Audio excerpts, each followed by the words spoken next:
Bill Nelson was a happy man as he drove home early from a business meeting.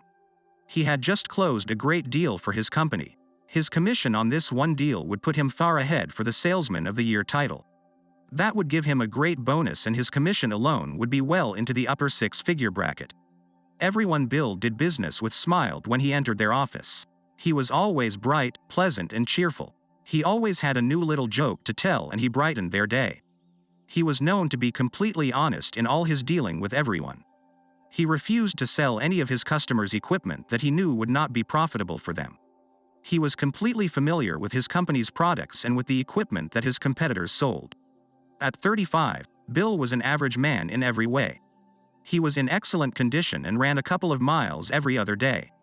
His brown hair and hazel eyes set off his pleasant face. He was rarely without a cheery smile on his face. Part of the reason for his smile was his wife Annie. She was the light of his life. Bill adored Annie and their two children, Sally and John. Annie was a small woman just a hair over 5 feet tall and weighing just over 100 pounds. Her body was easy to look at with a slim waist and a full 32D bust. She looked like the very, very pretty girl next door. Her blonde hair was usually in a long ponytail that flipped about as she moved. Annie showed no signs of motherhood and looked much younger than her 33 years. Annie loved to tease Bill by dressing in revealing clothes around the house. Their personal life was fantastic, having it 5 or 6 nights a week and often more than once a day. They had met in college and dated during his sophomore and junior years. She was studying nursing while Bill studied business administration. They were a couple almost as soon as they met, and they shared an efficiency apartment for the next 2 years. Bill was enlisted in the Army. After he finished his training, he was sent to Saudi Arabia for more training with his unit. He was in an armored troop carrier during the attack into Iraq. On the 3rd day of the attack, his unit was well into Iraq when his troop carrier was hit by RPG. He woke up in a C-5 aircraft medevac en route to the U.S. Army Hospital in Ramstein, Germany. His numerous wounds were further stabilized there, and he was sent home to Walter Reed Hospital in Washington, D.C. for further surgeries. Bill was having his usual dream about Annie, but this one was clearer and sharper. He even heard her calling his name and smelled her favorite perfume. He opened his eyes and saw her worried face in front of him. She suddenly smiled and gently pressed her lips to his. Wow, he could feel her kiss this time. He whispered, "Annie, is it really you? You look real." "Oh, Billy, yes, I am really here. I have been here for over a month. I am so happy that they finally let you wake up. How do you feel? A month? I feel kind of tired, but I am real happy to see you." "Where are we?" "Billy, honey, can you see me all right? Is your vision clear?" "Sure. I see you as clear as a bell. You are beautiful. I love you." "Oh, Billy, I love you too." "They were worried about your eyesight. How do you feel?" "I don't seem to hurt anywhere. I know I was wounded and sent home."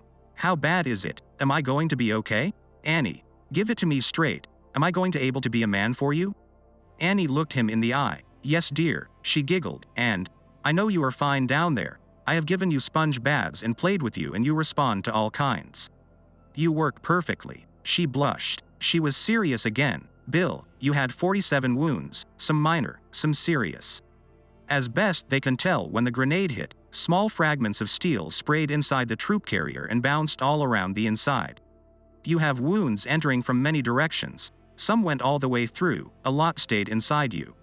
Most of the wounds have been repaired. Some have not." Billy watched a tear roll down each of her lovely cheeks. She steeled herself. "Billy, you are going to have several more operations before you can be released from the hospital. I promise I will be here with you for all of them. I have moved here and am staying with my Aunt Jane, who lives in Maryland a few miles from here. Because I am a registered nurse, they let me help take care of you. Both our families send me money to help with my expenses." Bill tried to tell her how much he loved her, but her soft lips pressing against his stopped him. In a month they were married in the hospital chapel, surrounded by both families and a few friends. 6 months after the wedding they were home and moved into a small apartment. Bill adored his wife. He felt he owed her his very life. She had stuck with him and comforted him on his blackest days when he thought he would never leave the hospital. She was with him and coached him through his rehabilitation. She was a loving slave driver who insisted he could always do a few more repetitions of every exercise. She was a perfect wife. She was always happy and full of life. She kept an immaculate home, was a super good cook, and was an eager and ardent lover. She arranged her work so they could spend the most time together. Bill started with a new company in sales as the junior salesperson. He worked hard and studied his company's products as well as the products of his competitors. He was very diligent and followed up on every lead that came his way. He spent a lot of time in the factory test spaces watching the engineers put their products through their paces. Then he visited the places that used his company's tools and machines. He asked how the machines performed and how they could be improved. He visited shops that used his company's competitors' machines and asked why they thought the competitors' equipment was better. The information he gathered he reported back to his company. Some of his suggestions earned him bonuses and his attitude earned the respect of all that knew him. Annie and Bill saved toward the things they wanted. They lived frugally and rarely ate out.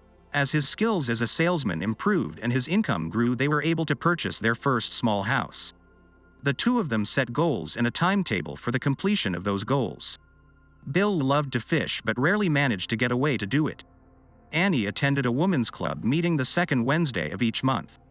They worked together on home improvement projects instead of going to movies and activities that used money they felt was more prudent to use to improve their home.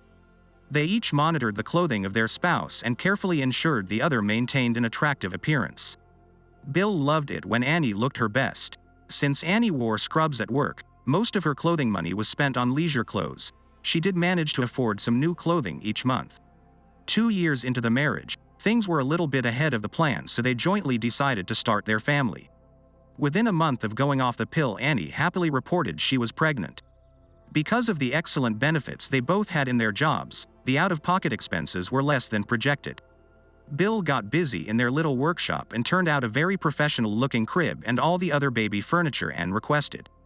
Annie painted everything with a primer coat of paint until they discovered the child was a boy. Then they painted everything a light blue. Annie had an easy pregnancy and baby John was a good baby. They both adored him and were tickled to death when she became pregnant a year and a half later. Sally was a sweet little doll. She was as good a baby as John, and was adored too. Bill continued to advance through the company. When Sally was born, he was in the top 10 salespeople in the company. 2 years later, the market was right and they sold the house they had worked on so hard. They sold it for 3 times what they paid for it. They bought another house that was in a much nicer area and was much larger. The lot was huge, but the landscaping in the house were not in the best condition. A year later, after a huge expenditure of labor and a small amount of cash, it was the showpiece of the neighborhood. Bill was the top salesman in the company. His years of hard work paid off again. His client list was very large and he added new customers every day when new people would call and request him by name, saying they had met him somewhere or that he had been recommended by a happy customer. Everyone that knew them thought they were the perfect couple. It was evident that they loved each other deeply. Bill was able to cut back on the amount of time he spent on the road. The account he had just signed with the U.S. Department of Defense was huge. He wanted to celebrate with Annie quietly that evening. He smiled as he thought of his wife. Under her clothes and her shy, demure manner, she was a tiger. They had what almost every day, but it was not unusual for them to make love more than once a day on weekends. He grinned and decided to stop and pick up a good bottle of champagne on the way home. He was coming out of the liquor store when he froze in mid-step. Standing in the doorway of a motel next door was his wife Annie. She was kissing a huge man who was gripping her figure under her skirt. Bill dropped the champagne bottle. Annie turned and looked right at Bill. She didn't move for a minute, then she ran for her car. Bill watched as she sped away. He looked back and the door to the motel room was shutting. Bill sat in his car and thought over what he had just seen. He tried to think of a reasonable explanation for what he had just seen. It had definitely appeared to be an embrace and kiss. He was in shock. He had no idea of how long he sat there in a daze. There was no smile on his face now. He started his car and drove slowly home. Annie's car was in the drive. The driver's door was open. He walked into the house. He got a beer from the refrigerator and put it on the kitchen counter, then went to the spare bedroom and got several pieces of luggage from the closet and carried them to the living room. He heard a noise behind him and turned to see Annie, staring wide-eyed, her hands over her mouth. He looked sadly at his wife. "I figure one of us is going to need these. Right?" Annie turned and ran down the hall toward the master bedroom. He heard a muffled sob as he carried the bags into the room. Annie lay on the bed, her face buried in her pillow, her shoulders heaving with each muffled sob. Bill put the bags down. He leaned against the wall. She heard his sad voice. "I'll hand it to you, girl. You really had me fooled. I never suspected a thing. I have been so proud of our perfect marriage. I guess they are right when they say the stupid husband is always the last to know. I'll be out of your way in a little bit." Annie sat up quickly. "No. No. Please don't leave me. I love you. I love you with all my heart. I'm so sorry. Please forgive me. You are my whole life. I can't live without you. Annie, I have to get out of here. I need some time to think. I just learned you are cheating on me. I have no clue about what is going on. I don't know why, how long, or if you really ever loved me, when you stopped loving me. I don't know anything. I'll call you when I think we can talk. No, please don't go. Stay with me. I need you. You are my life. Please stay and talk to me now. I'll tell you everything. You need to know things before you make any decisions. Please don't go. I love you. I have always loved you. Okay. I'll listen to you for a few minutes, okay? I don't know what you can tell me that will change my mind. Let's go sit in the den. Where are the kids? Oh, thank you for talking to me. The kids are with my mom and dad for the weekend." Tears still ran from Annie's eyes. They sat and looked sadly at each other. Annie sobbed, "I never meant to hurt you in any way. I don't know how to start, but please believe that I do love you. I love no other man. You are my man and always will be my only love." "Annie, what you are saying doesn't match with what I saw. I saw a fully loving kiss. His hands were caressing your bare figure and you were loving it. That is what I saw." "No, you were only partly right. You did see a kiss and caress, but there was no love involved, absolutely none on either part. I do not love him and he does not love me. It is pure, you know what, and only." Bill looked at her. "Okay, I might buy that, but why? We have this more than most people. I guess you were telling me that I don't satisfy you. I sure thought I did. Are you saying you faked all those? That I never made you to finish the race? No, no, you are wonderful. I have never faked with you. I don't have to fake when it's really wonderful. Billy, I have never refused any hint that you desired me.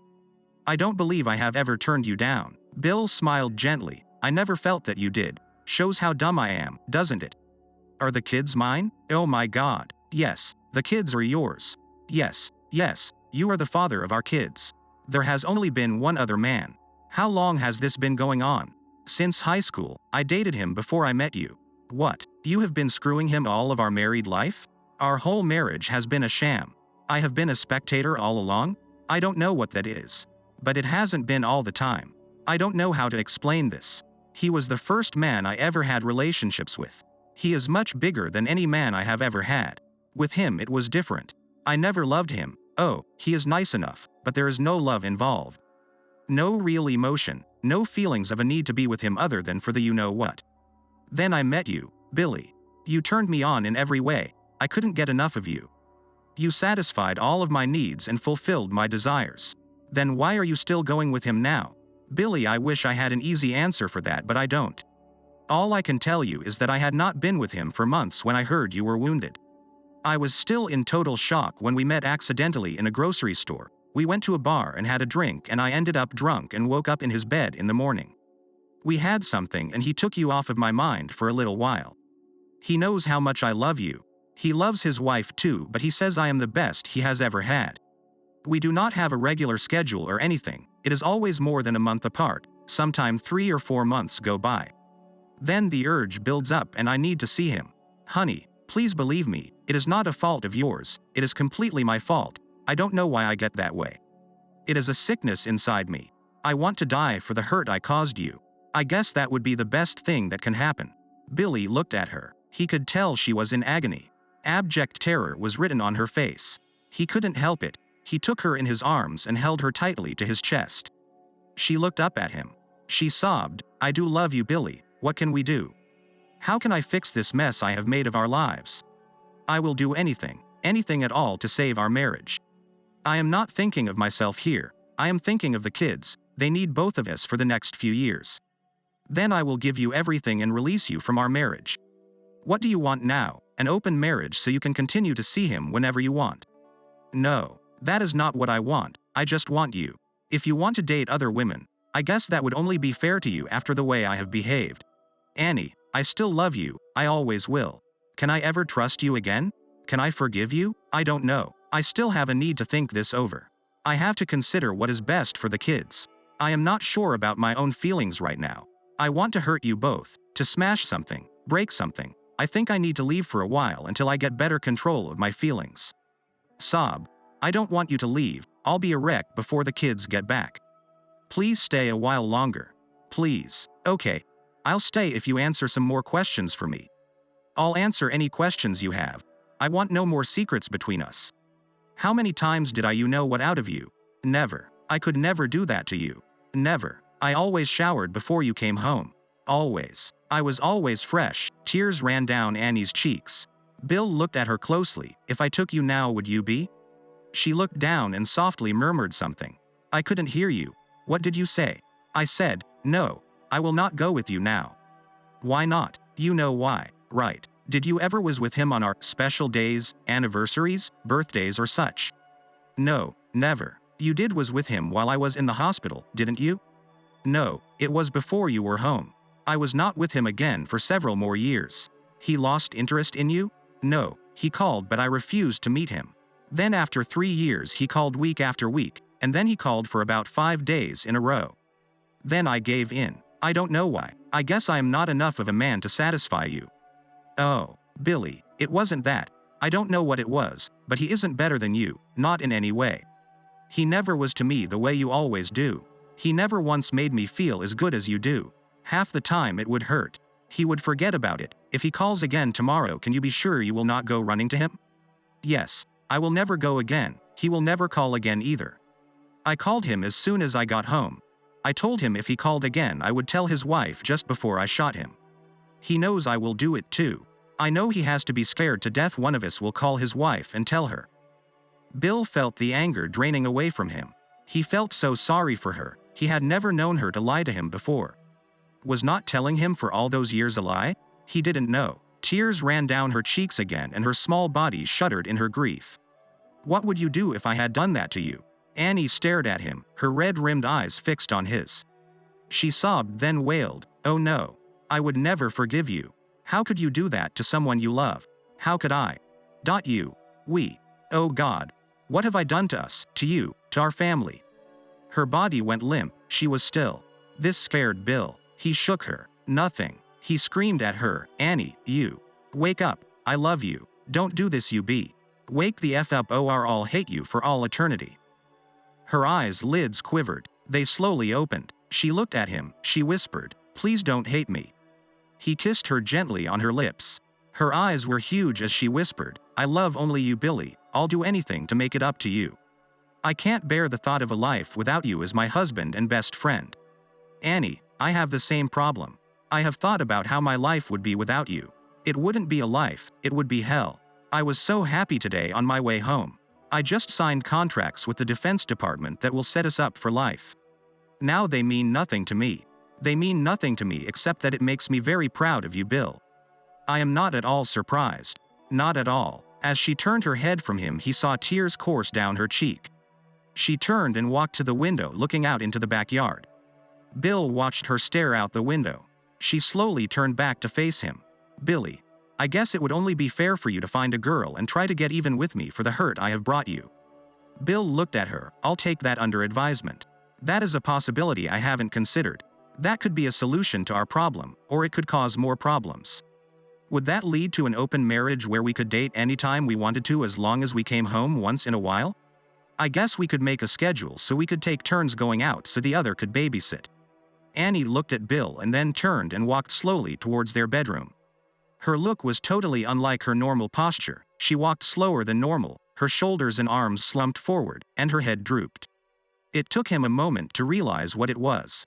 She looked totally and utterly defeated. He sighed and softly said, Annie, that is not how I want to live.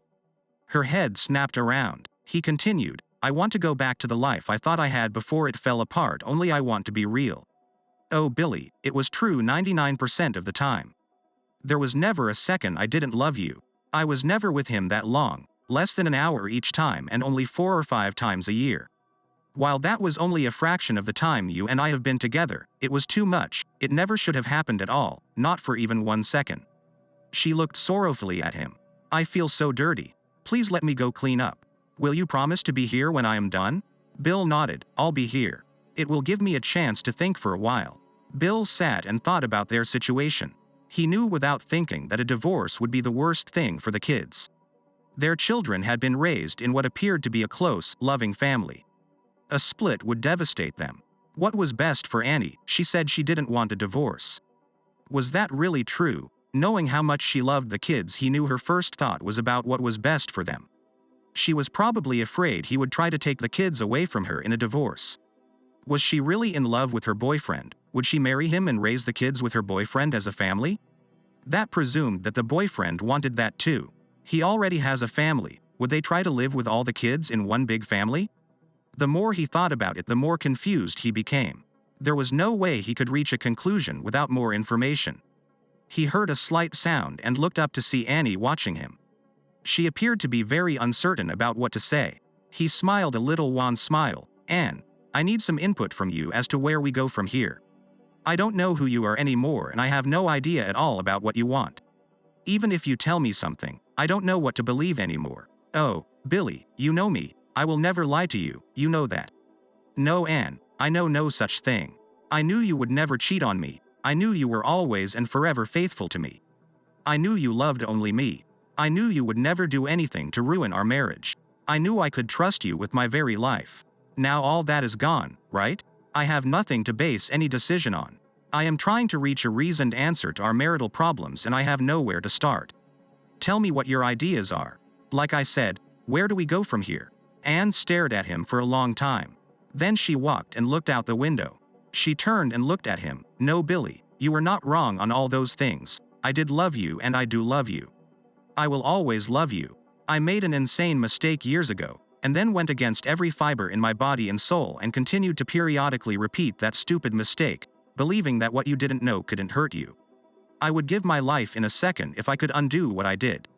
I don't know how to do that. All I know is that nothing like that will ever happen again. I know in my heart that a divorce would inflict deep damage to our children. I don't want to do that. I will submit to whatever you want, without question, as long as we stay together as a family until our babies are adults. I will be your maid or whatever you want. I will devote my life to caring for you and our children. You may live your life as you see fit. I trust you not to embarrass me in front of the children. That is for them, not for me. Anne, that all sounds good. I would love to trust you, but if I were a banker and you were asking for a loan, I would have to turn you down. What are you putting up as collateral to back up your promise to repay the loan? You defaulted on the promise you made to me and to your God when we were married, am I correct? Bill saw a little fire in her eyes this time. She looked at him steadily. I pledge everything I have, my children and my life, that I will never break this promise to you. I want you to have a contract drawn up stating that I pledge my life and also will waive all parental rights to my children and every item of property, real or personal, that I own or possess if I break my wedding vows to you and to God again from this time until the end of eternity. I will take your proposal under consideration. Have such a document drawn up by an attorney for our signatures tomorrow. I think that contract leaves the question of our relationship within the marriage open for interpretation. I would like that clarified. I interpret that to mean our marriage would return to its status as of 8 o'clock this morning, as if no infidelity had occurred. Any future proven occurrence of infidelity on my part activates the document and I forfeit the above-mentioned things. Infidelity by you is not to be mentioned in this document. Bill nodded. Okay, our marriage will be restored as far as outward appearances are concerned. What happens behind our bedroom doors is a totally different matter. Agreed? Anne stared at him. He said, you will take a test to show that you have not contracted anything. You must present a doctor's report stating you are disease-free. Okay? Why? We never exchanged anything in any way, no kissing, nothing. Bill grinned. That sounds pretty boring. Was it much fun? And I know it is not true. I saw you kiss him. Sometimes it was pretty dull. I was kissing him this afternoon because we had agreed that we couldn't keep seeing each other. That was a goodbye forever kiss. I thought he didn't mean anything to you. I don't think I ever said that. I was fond of him. We were buddies. I didn't love him. Get the tests, okay? Okay. She looked at him. Where will I sleep? Anywhere but with me, at least until I get that report. After that, I don't know. Bill watched as tears ran down her cheeks and she quickly turned and said she needed to go to the bathroom. He followed and heard her crying, then run water in the sink. He hurried back to his place. She returned and smiled at him. "Thank you, Billy, for letting me stay here. I guess I really don't deserve it." He looked at her. "In spite of what you did, I cannot forget the years you were a perfect wife and mother. At least I thought you were. I do not have an answer. I don't know what to do. If you have something that will help me, please tell me what it is." "Billy, I don't have an answer. All I have is a prayer. I pray that you love me enough to someday forgive me and to work with me to get beyond this thing I did. I will do anything to help. I did my utmost to ensure that you never lost anything in the way of my wifely duties when I was with him. I never for 1 second stopped loving you. I hated what I did when I was doing it. I hated myself afterwards and swore to myself it would never happen again. If you can't trust yourself, how can I trust you? It is different this time. You know now, and I know you will catch me if I falter. I simply can't take a chance of that happening. I could never again bear the pain it caused me when you caught me this time. If it happened again, it would kill me. I could not live if I caused the pain I saw in your eyes today. I am only alive now because you stopped me." Bill stared at her for several minutes. Then he said, "I have reached a decision, Annie. I think about how you were there for me when I was a real wreck and you didn't know if I would ever live a normal life or not. You didn't give up on me then. You have always been the perfect wife for me. You were at every school event for the kids. You were at every soccer practice. You were in the pool teaching the children how to swim. You make lunches for all of us every day. All our clothes are always neat and clean. And there are 1,000 other things you do for your family every day. I guess your visits with your boyfriend are the only time you do something for yourself. I am going to forget what I saw today. We will go back to the way things were before today. I will never mention it again. You will never mention it again. You will do what pleases you.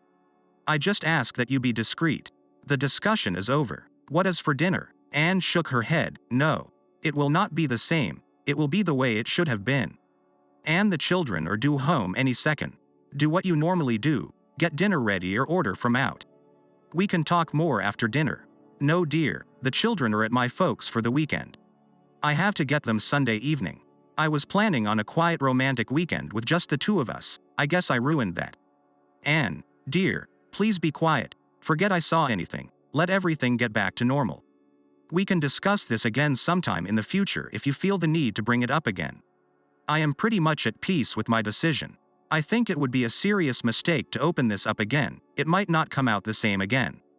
Annie stepped to him and took his face between her hands. "Billy, is that what you really want?" "Anne, life without you would be unthinkable for me right now, for the kids too. I want you and I want you to be happy so that the kids are happy." "Billy, will you be happy? That is not a factor in my decision. I want things to be as normal as possible." "Okay, honey, the kids are gone. Are you ready for bed?" "No, Anne, you go on and go to bed. I have a little work to do. I'll see you in the morning." "You are not going to sleep with me tonight, are you?" "It is too soon. Just go to bed." Anne turned and slowly walked away. When Anne woke up the next morning, she looked for Bill in the spare bedroom and it appeared to be undisturbed. She looked in the den and saw a blanket and pillow on the couch, but Bill was not there. She hurried back to her bedroom and found that none of his things were missing. The suitcases were still there. She went to the kitchen and found a fresh pot of coffee and one used and one clean cup. There was a note by the coffee pot.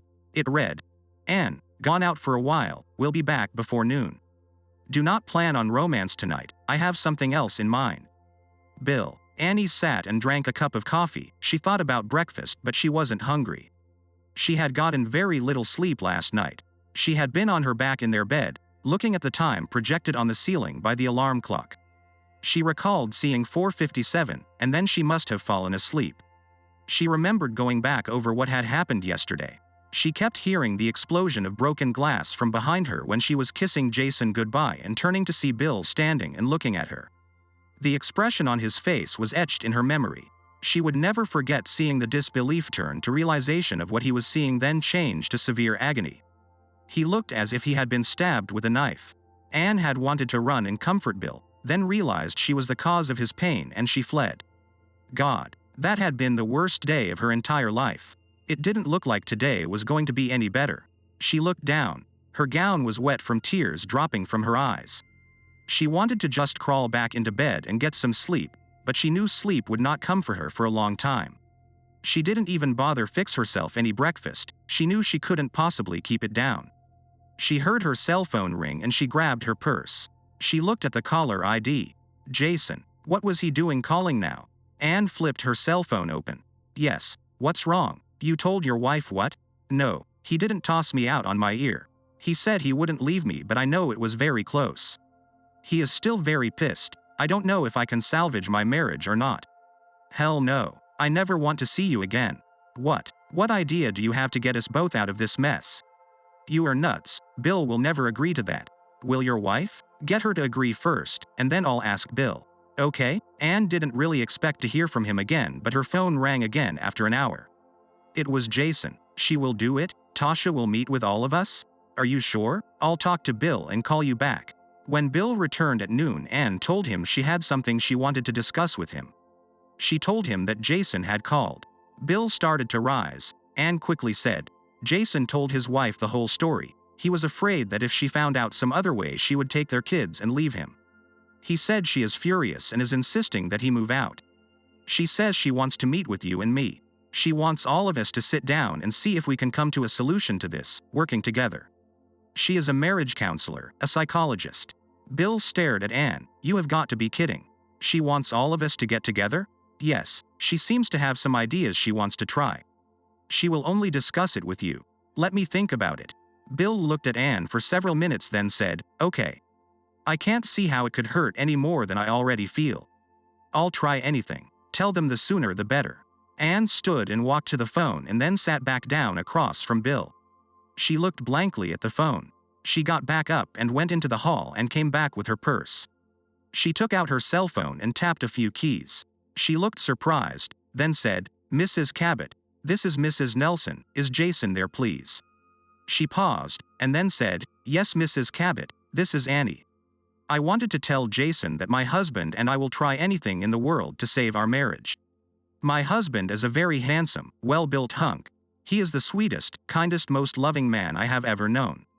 I have no clue as to why I let this happen. I love him with all my heart.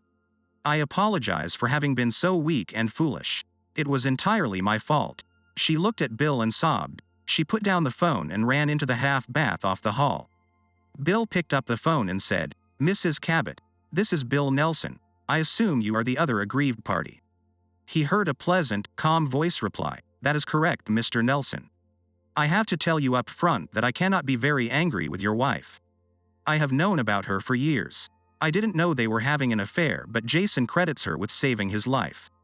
They went to school together and Jason was running with a bad gang. Your Annie was tutoring him in math and English. She told him she would not work with him unless he quit the gang. He did, and less than a week later his old gang was ambushed by a bigger gang and most of them were killed. He has always worshipped her. Jason says they became lovers in high school. I want to meet you as soon as possible. I can tell from the way your wife speaks about you that she loves you very much. She is very fragile right now. I fear she might hurt herself. Mrs. Cabot, I am very worried about her too. We have 2 small kids and I do not want a divorce because it would devastate them. I love Anne with all my heart. She saved my life after I was sent home from the war in bits and pieces.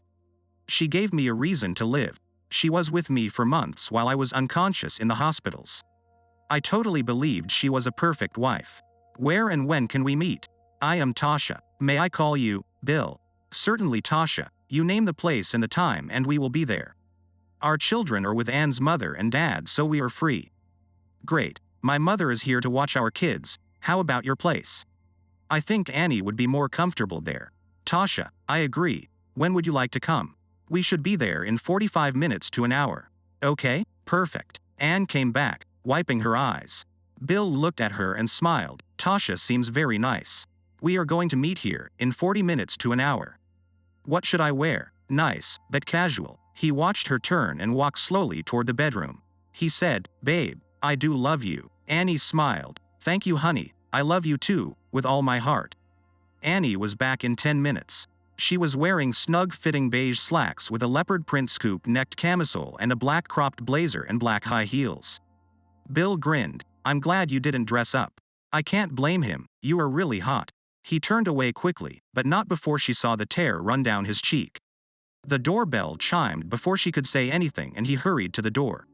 He swung the door open and saw a very attractive black couple standing there.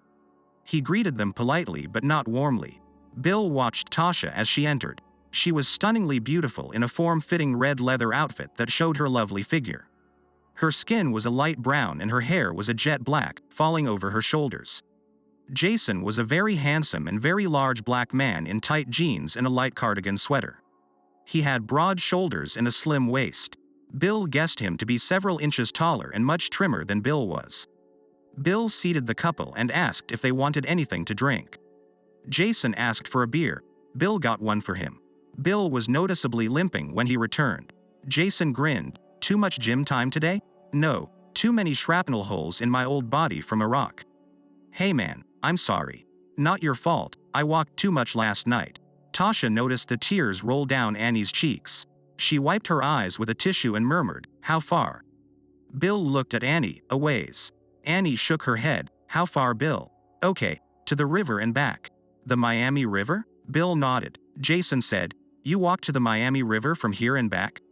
"That has to be 12 or 15 miles each way." "I don't know, it did take a while. I had some serious thinking to do." He looked at Annie then looked at Jason. "I wanted to hurt someone as much as I hurt. No, I really wanted to kill someone." Annie buried her face in her hands. Her shoulders heaved as she silently sobbed. Tasha said, "Did you work through your anger?" "Yes, I have it under control now and know that it would kill me to leave Annie. I hate what she did and I will never trust her again. I don't know that I can ever totally forgive her either. She broke my heart. My happiness is not a factor. My concern is the welfare of our children. I am resolved to endure this sham of a marriage until my children are grown." Tasha said, "Bill, that is a terrible burden for anyone to have to bear. I guess you know I am a psychologist and a marriage counselor. I have a plan that might ease your mind and may possibly allow you to find some forgiveness in your heart. Are you interested?" "Hell yes. What do you have in mind?" Tasha smiled at Bill. "Revenge. You mean getting even? That would take years." "Yes, I know that. I think I read both of our spouses correctly. I think they both truly love each of us. I have no fault with the fact that they were lovers long before they met us. I think they had bonded more strongly than they realized. I do not believe they are in love, but they are best buddies. They give each other support and comfort through you know what. Maybe we should call them buddies. I think they know they will have to give up the things they cherish most if they want to continue this affair. I believe they are not willing to do that." Tasha looked at Bill. "I believe they need to feel the way you and I feel because of what they did.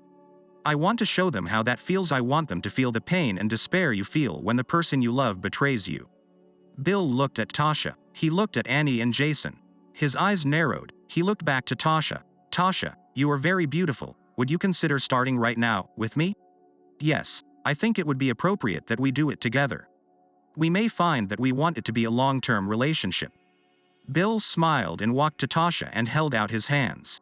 She took his hands and Bill lifted her into his arms. He kissed her passionately. Annie and Jason could see the kiss. Jason stood with his fists clenched. Tasha saw him and said calmly, "The alternative is an immediate divorce. That is not what I want. I believe this may save our marriages. Sit down." Jason sat immediately. Tasha looked at Bill. "Can we trust these two alone together? That would appear to be foolish. They would probably be having fun together before the door is fully closed. Right? Oh, wait. We have a security system network of recorded cameras. There is complete coverage of the whole interior of the house. We will know if anything happens. We will have a recording of our tryst if we feel that we need to make them watch. We have a guest suite we can use. I can't bring myself to do it in our bed. That is too much if Annie and I are to stay married." Tasha said, "I agree. I believe the affair lasted about 4 years after we were all married. At 12 or 14 times a year, that is 48 to 56 times. Call it 50 times. What do you think? How many times do you think it will take to get even?" Bill looked at Anne. "Annie told me they had a total of about 20 times. Jason said, "That's correct. Mostly we just met and talked at the coffee shop. We only kissed 3 times that I can remember. Her kisses were special. She didn't let me kiss her very often." Both Bill and Tasha stared at Jason. They looked at each other. Bill said, "I think 10 times would be sufficient to teach them how it feels. After all, we have only suffered since we discovered they were cheating on the fools who trusted them. Tasha looked at her husband. We will start with 10 and we can adjust that according to how effective we feel the punishment is working. Annie jumped up. No, I never lied to Bill except by omission. We canceled far more times than we met because I refused to lie to Bill. We only met when Bill was out on customer calls or out of town and he didn't know I went out for an hour or so.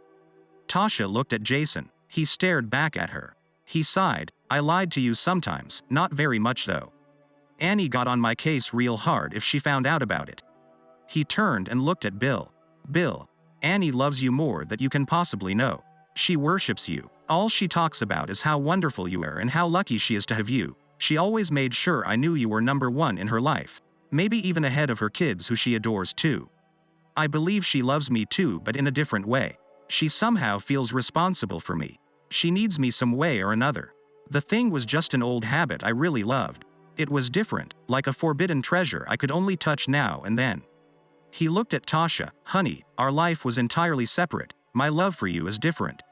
I can't explain it. Annie and I were together before I ever met you. We loved each other, but we were never in love. We took comfort and support from each other. I can't explain it very well, but I never really felt like I was cheating on you. I can't explain it. I am terribly sorry. I never meant to hurt anyone. I see how I hurt a bunch of people I love and admire. I sincerely hate what I did. Annie looked at Jason. It is just as much my fault as it is yours. I have no excuse either. I guess I feel a lot like you do. I know you love Tasha. I know you have told me 100 times that you could not live without her. Why we did this is something I cannot understand.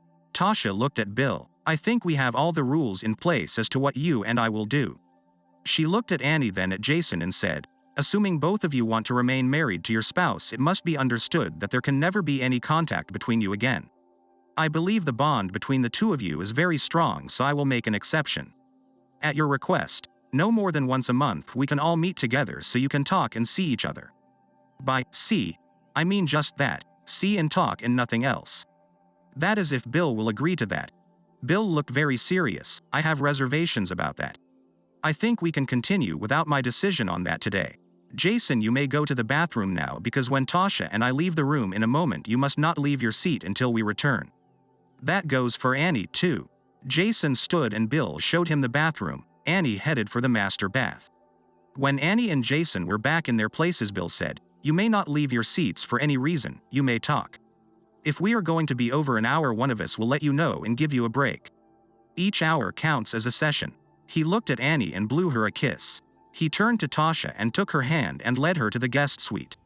Tasha turned and blew Jason a kiss. On the way to the suite, Bill entered the den and turned the surveillance system on. In the suite, he shut the door and turned Tasha to face him. You know we don't have to do anything. They will believe we are doing this. Tasha nodded and said, I like you a lot. You are a very honorable and honest man. I respect you very much, but I honestly believe we have to do what we told them we were going to do for it to work. We have to know in our hearts and minds that they have been punished. So yes, I am ready. Are you willing? Yes. I need some sort of closure to this mess. I hope this gives me that. Bill pulled her to him and kissed her with a rapidly growing passion. He felt her hand. His hand slipped down. Bill unbuttoned her red leather jacket. She kicked off her high heels and shoved the pile of clothes away. He was grinning. Tasha, you are beautiful. Tasha smiled back. You are in better shape than I expected after all your wounds. In fact, you look great. She watched him as she slowly moved to the bed. She moved to the center of the bed and patted the bed beside her. Next, Bill slipped down, her eyes flew open and she laughed joyously. I wasn't expecting that. I love it. I am so ready right now. She was enjoying watching a film with him more than she expected. In the living room, Annie looked at Jason's wide eyes. Bill is not hurting her. He is so damned good. He knows exactly what a woman loves. I have never had anyone near as good in watching movies as he is. Tears flowed down her cheeks as she sobbed. In the guest suite, Bill continued to watch movie with Tasha. After what seemed to Tasha to be an hour of the movie, she gently pushed Bill aside. I need a short rest to think about the movie. I can't believe Annie can watch movies for very long. Bill laughed. After a while, Tiny, Annie likes watching movies. She smiled at him. I felt I was about to have more excitement than my system could handle. I have never felt that way before. I didn't know how to handle it. Do you mean that Jason doesn't watch movies with you? Annie told me today that Jason is big movie enjoyer. Honey, it is not necessarily better. He is not very careful, he can hurt you, and I do love the way he loves me, but you, wow, you are different, a lot different. Perhaps it is because I watched movie with just Jason for years. But I really don't think so. Now I am dying to watch another movie. Okay, let me choose the movie now. That movie is really interesting. In the other room, Annie looked at Jason, a question in her eyes. Jason said, she is probably choosing a movie, she is the best at that. Jason looked at his watch. It seems like they have been at it for hours, but it has only been 45 minutes. I can't take much more of this. They heard another scream. Jason jumped up. Annie snapped, sit down. Suffer with me. This is killing me, but we deserve every second of this. Then there was silence. They heard scream. Yes, yes. Then there was a long silence. They heard the guest suite door open. Tasha and Bill walked in the room. Bill had his arm tightly around Tasha. Tasha pulled away and walked to Annie. She looked down at Annie. You were crazy. Your husband is magnificent. Jason rose and Tasha kissed him on the cheek. She looked at Bill. Pick me up about 6 tomorrow evening. Tasha looked at Jason. You will be babysitting. Supper will be ready for you and the kids. Problem? No dear, no problem. Bill looked at Annie. You? No, dear. Sniff. No problem. Bill showed the Cabots to the door and returned. Bill smiled softly at Annie. Do you want to talk about it? A little. I don't want any details. Is she much better than I am? No. Am I going to lose you to her? I don't think so. You don't know? Yes, I know. Will you tell me? Not now. Not until I am sure. She is a very beautiful woman who is really talented. Annie jumped up and ran from the room. He could hear her sobs before she closed the bedroom door. He looked off into space with tears coursing down his cheeks. Bill fought mightily against his desire to run and hold and comfort her. He made himself think of all the things he thought about on his long walk the night before. He thought of all the possibilities that ran through his imagination on that walk. He gritted his teeth and remained seated in his chair. He heard his computer in the den beep. He thought he knew who it was, Tasha. He went to the computer. He was right. He was greeted by a text message. Bill, everything okay? Jason very upset. One minimum mad, then scared. I think it working. Tasha, hi girl. Same here. Mine crying heart out now. Asked how good it was. Couldn't tell her. I still love her to death. I want go to her. Want. I hope it working. See ya tomorrow night. Bill. The next day was Sunday and Annie and Bill went to her parents for breakfast and to pick up their children. Anne was calm and pleasant. Bill expected Annie to bring up the situation that morning, but she didn't mention it. She did discuss normal things about the children and about her work. Then she looked at Bill. Do you want another one? Bill looked at he blankly. Another what? Another baby. Silly. What else? Do you want one? Yes, I think so. Bill looked at her. You must love him a lot. You said you didn't want any more with me. The only man who will ever touch me again is you, my husband, only you. I thought another baby might bring us back together as a family. That is the most important thing in my life right now. Bill looked at her. She was dressed in a lovely flower print dress, knee-length, with a scoop neck and peasant sleeves. She wore white sandals and carried her white hat and gloves to wear to church after breakfast. She looked adorable. A tear ran down his cheek. He said a little prayer that the steeple would not fall off the church when the two of them entered the door. Bill glanced at Annie and told her of his prayer. She was silent. He glanced at her again. He saw her lips quivering and thought she was ready to cry until he saw corners of her lips were turned up a tiny bit. She was stifling a laugh. The children, John and Sally, were happy to see them and had to tell them everything that they had done with Grandpop and Nama. Annie was proud of how well behaved the kids were at breakfast and in church. When they were home, everything seemed normal. Annie unpacked the kids' things and Bill worked in the yard. Both Annie and Bill were more and more aware of Bill's plans for the evening as the afternoon wore on. About 4:30, Bill went in the master bedroom to shower and get ready for his date with Tasha.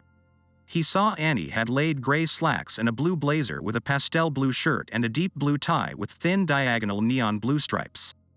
Bill put on what Annie put out for him to wear.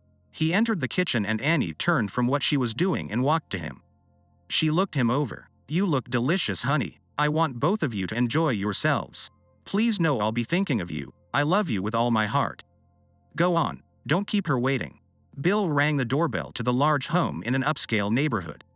Jason answered the door and invited him in. He entered and was offered a drink, which he declined. High heels clicked on the wooden floor in the foyer and the two men turned to see Tasha in a black V-neck dress showing her lovely cleavage. The belt was a wide lace band accenting her trim waist above a sheer pleated skirt that just reached the knee. Her feet were encased in black open-toed slippers with slim stiletto heels. She was stunningly beautiful. She walked to Bill with a huge smile and kissed him on the lips. She whispered, "Oh, sweetie, you look so good. I can't wait." She turned to Jason. "The kids have ice cream sandwiches in the freezer for dessert when they finish dinner. I have already kissed them good night." She brushed Jason's cheek with her lips and Jason opened the door. Tasha took Bill's arm and they departed. Bill held the car door for Tasha and noticed the tears on her cheeks. He walked to his door and handed her his handkerchief as he climbed in. Tasha looked at Bill. "That was one of the hardest things I have ever done. I just wanted to grab him, kiss him and say it was all over." "Not yet though. Not quite yet. How is Annie doing?" "Damn well, I think. She sent me off with bright smile and a wish that we both enjoy ourselves." It was a brave show, but she couldn't hide the tears in her eyes. "It really tore me up. I had the same urge you had. I toughed it out though." Tasha and Bill enjoyed cocktails and an early dinner at the bar and restaurant at the downtown Hilton, then retired to their suite of rooms. Bill ordered dessert and some champagne from room service. Tasha smiled at Bill. She held a plastic ball about the size of a tennis ball. "My nightgown for this evening is packed in here." Bill smiled broadly. "I think I am going to enjoy seeing you in that. I picked it out especially for you, my sweet." She smiled at Bill and disappeared into the bathroom. Bill grinned. He ran and got the champagne and the dessert and put them beside the bed. When the bathroom door opened, Tasha strutted into the bedroom. Bill's grin was reward enough for Tasha. She looked at the dessert beside the bed and squealed with joy. There was a bowl of fresh strawberries and a chafing dish containing melted chocolate. She was on the bed in a second, cuddled up to Bill. He smiled and dipped a strawberry in the chocolate. Sounds good to me. I love it with or without chocolate." "I think you like that too. We can share it." "Yeah, I love fruits, any kind of fruit. I guess I am not really that good, it's all you girls." Tasha grabbed Bill's face and pulled him down. "You are a way better lover than Jason is. With you I know I have been loved." "I am jealous of Annie." Bill's frown changed to a smile. "Annie loves it too. Let's forget them and enjoy ourselves, Bill." Everything Bill did delighted Tasha. "Wow, that was super. Are you ready for more dessert?" "Oh yes." Bill smiled at Tasha and gently pulled her to him. Bill looked into Tasha's eyes. He handed the glass to her. She laughed. She sipped a bit of the dare and looked at him wide-eyed. "Hey, it does taste good." "Oh Billy, you are so much fun. I don't know if I want this to end." Bill looked at her. "I know. It has to end though, doesn't it?"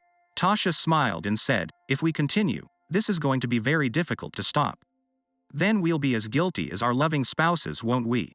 Bill sighed. "Yeah, I feel guilty now. I am afraid our spouses have taught us the lesson. I have lost all my anger. Do you think they would accept our apologies and agree to swapping every other week?" Tasha smiled broadly. "I think there is a good possibility that they would agree to that. They might want every other day though. I think we might want to limit it further, make it more special, have it a group thing now and then and one-on-one other occasions. I don't think I want it to be the major factor in my marriage. I think we could agree on a plan where we start out doing it perhaps 6 or 8 times a year for several years, then reduce it by once or twice a year until we stop. Everything must totally stop if any of us wants it to stop. No others may be brought into our circle, it must remain just the 4 of us." Tasha said, "We need to all get together in the next day or 2. You are a master salesman, you make our case. You may talk to either or both of our spouses before then if you think laying some groundwork would be advisable. Both you and I may need more time to think about this. It is a huge change in our moral beliefs. I know I need a couple of more days. May I suggest that we have our group meeting, then have a week's wait before we meet again before we make a final decision. How does that sound? Can we continue to punish them until we agree to something?" Bill asked with a smile.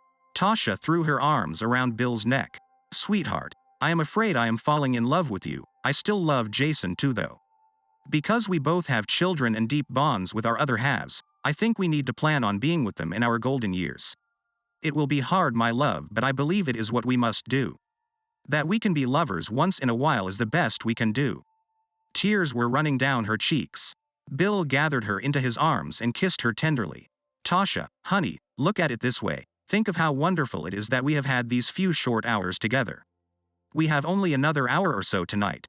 Do you want to make love again or just cuddle and caress each other and see what happens? You are such a wonderful guy, Bill. Let's see what happens. Give me another of your sweet kisses. I promise not to cry anymore. He kissed her. She softly sighed. Sweet Billy, you have the sweetest lips and gentlest hands I have ever known. I could cuddle with you forever. Honey, I have to confess that I am trying to do that. Are you ready? Yes. Tasha closed her eyes and buried her face in the bed. She suddenly realized that she was flat on the mattress. He looked down at her and she looked up at him and whispered, I really do love you. I feel the same about you. I wish things were different, but they are not and will probably never be different. She looked up and saw the tears in his eyes. He stiffened and his eyes rolled back. Bill stood and picked up a strawberry, dipped it in the still melted chocolate and fed it to Tasha. He asked her to take a shower. She smiled, I won't be long. An hour later, Bill unlocked the door from the garage to the kitchen and turned on the light. He was surprised to see Annie waiting for him. She smiled, I couldn't sleep. I waited up for you. I knew you have to go to work and wouldn't be late. How was Tasha? Honey, I need to talk to you about Tasha, Jason and you and I, okay? Did you fall in love with her? She is very sweet and beautiful. I did learn a lot. I think I know how you feel about Jason now. I have almost lost all my anger at the two of you. I think Tasha feels the same about the two of you. She still loves Jason, but she really loved having fun with me. Annie's face twisted. Do you love her a lot? Let me answer your question with one for you. Do you love Jason a lot? It is totally different. I don't exactly know how to explain it. I want you forever. I can live without him. I will die without you. Exactly how we feel about the two of you. I want you to think about it and try and come up with an answer. We do not want anyone to hurt anymore. We want all of us to be happy. How do we do that? Are Jason and I off our punishment now? I don't know. You lied and cheated. It hurts me to do this to you. I feel so damned guilty. You and Jason need to discuss all of this on the phone. You guys tell us what is fair. We will all get together as soon as we can and try to come to a mutually satisfactory agreement. Tasha and I agree that we may let you guys see each other on a limited basis at first. No, not if it means you and Tasha will continue to date each other. Hey, this has to be a unanimous agreement. One dissenter and it is all off. If we all agree to open our marriages to more or less swap partners, everyone must be advised in advance that it will happen, when and where. This will be a swap for swap deal. Tasha and I thought of other rules, but we don't have to go over them now. Annie looked at Bill. How often? We will leave that open for discussion by all four of us. We like the idea of no more than 6 times a year. Annie smiled. That is not what I expected. You don't want once a week? More often takes the specialness away from it. I don't want it to the most important thing in our marriage. You, Annie, are my first priority. You will always come first. Annie stared at Bill, and then said, I think that every other month is perfect. Was Tasha really good? Jason says she is fabulous but rather reserved and not very excited. Bill said, I found her to be a very good partner for almost anything I wanted to do. Damned good sense of humor too.